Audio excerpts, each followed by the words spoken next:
স্টেশনে গেলে আমরা প্রত্যেকে একটি পরিচিত কণ্ঠ শুনতে পাই, কিন্তু কখনো ভেবে দেখেছেন কি এই কণ্ঠটি আসলে কার?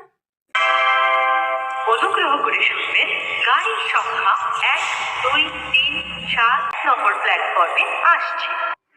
কোনো অদৃশ্য মহিলা কি প্রতি স্টেশনে গিয়ে বছরের পর বছর ধরে ট্রেনের সময়সূচি ঘোষণা করে চলেছেন, নাকি চালানো হচ্ছে কোনো পুরনো ভয়েস রেকর্ডার?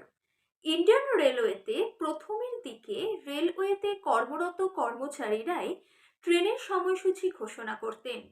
এই ক্ষেত্রে যেই শিফটে যেই কর্মচারী থাকতেন সেই শিফটে সেই কর্মচারী তা ঘোষণা করে দিতেন।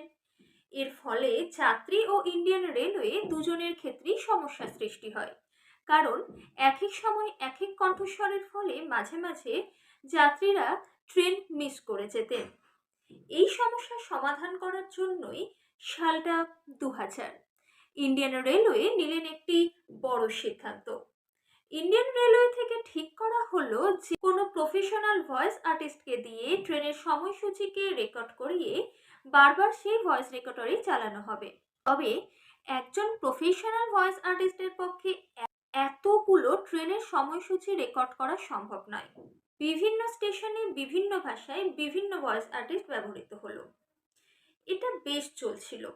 তবে সমস্যা দেখা গেল যখন ট্রেনের সংখ্যা বাড়লো, জোনের পরিবর্তন হলো, আর ট্রেনের সময়সূচিও পরিবর্তন হতে শুরু করলো। এই সমস্যাকে এবার একেবারে নির্মূল করার জন্য ইন্ডিয়ান রেলওয়ে এই বিষয়টিকে আরো অনেকটা স্ট্যান্ডার্ডাইজ করে তুললেন।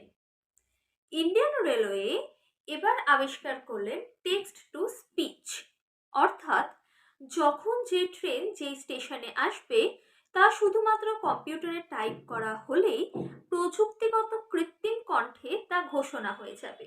বিষয়টা কিছুটা এরকম, আমরা দেশের বিভিন্ন প্রান্ত থেকে বিভিন্ন ফোনে যদি গুগলে কোনো কিছু সার্চ করি আর তারপর সেটা শুনতে চাই, তাহলে আমরা প্রত্যেকে একই পরিচিত কণ্ঠ শুনতে পাবো।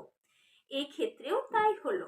বিভিন্ন স্টেশনে বিভিন্ন জোনে যখন যে ট্রেন আসে শুধুমাত্র সেটা কম্পিউটারে টাইপ করে দিলেই সেটি প্রযুক্তিগত কণ্ঠে বা রোবোটিক ভয়েসে সেই ঘোষণাটি হয়ে যায়।